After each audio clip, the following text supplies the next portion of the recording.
Ya, silakan Pak Roman. Ya. Terima kasih Bung Hadi. Saya langsung saja. Karena bicara tentang pemerintahan daerah, saya hanya membahas tentang lewat kajian ilmiah tentang dua asas yang melekat di asas otonomi daerah, yaitu menyangkut tentang asas desentralisasi dan dekonsentrasi. Karena ini penting bagaimana kepala daerah melekat di asas otonomi tersebut. Bahwa yang kita tahu bersama, asas otonomi daerah itu ada dua, desentralisasi dan dekonsentrasi. Asas desentralisasi adalah pelimpahan urusan dan dekonsentrasi adalah pelimpahan kewenangan.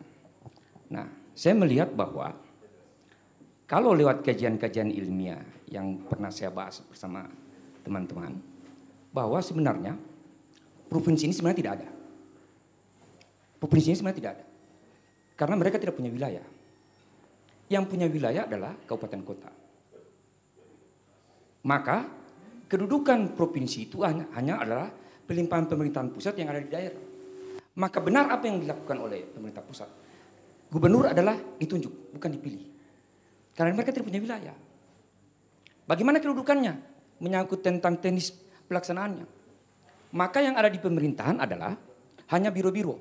Tidak ada dinas, Pak. Karena dia hanya menjalankan perintah yang ada di pemerintah pusat.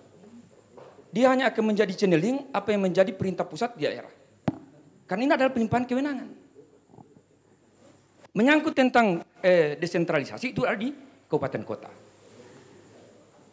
Mohon maaf Bapak-bapak yang anggota DPR, saya berpendapat juga lewat kajian-kajian itu bahwa tidak ada juga anggota DPR. Karena tidak ada wilayah mana yang mereka, rakyat mana yang memilih mereka.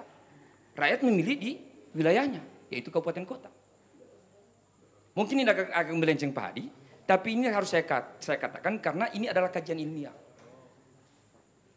Nah, menyangkut tentang apa yang di perdebatan tadi yang sengit, yang saya rasa juga agak bagus itu, memang di dalam undang-undang itu bahwa yang nama penjagob itu hanya mengantarkan sampai pilkada terpilihnya kepala daerah definitif, bukan melaksanakan pemerintahan.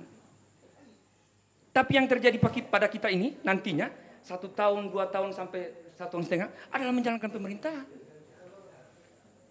Maka fungsi DPR sebenarnya ada.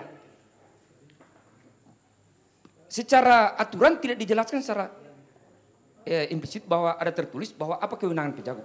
Dia dikembalikan kepada Undang-Undang 23. Maka anggota dewan bisa melakukan hak angket dan interpelasi. Walaupun pada akhirnya hasil interpelasi dan hak angket itu menjadi pertimbangan Mendagri. Yang selama ini yang saya dengar di pembicaraan kami bahwa dewan tidak punya kewenangan karena dia hanya ditunjuk, bukan dipilih. Nah, menurut saya Bang Adi, memang betul harus ada rekomendasi yang diterbitkan oleh rekan-rekan di daerah, terutama yang sudah dilantik ini, untuk disampaikan kepada Mendagri, buatkan turunan aturan yang mengatur bagaimana teknis pelaksanaan yang akan dilaksanakan oleh penjagob. Karena kalau kita kembali ke aturan, maka akan berbenturan aturan ini dengan pelaksanaan yang ada di lapangan.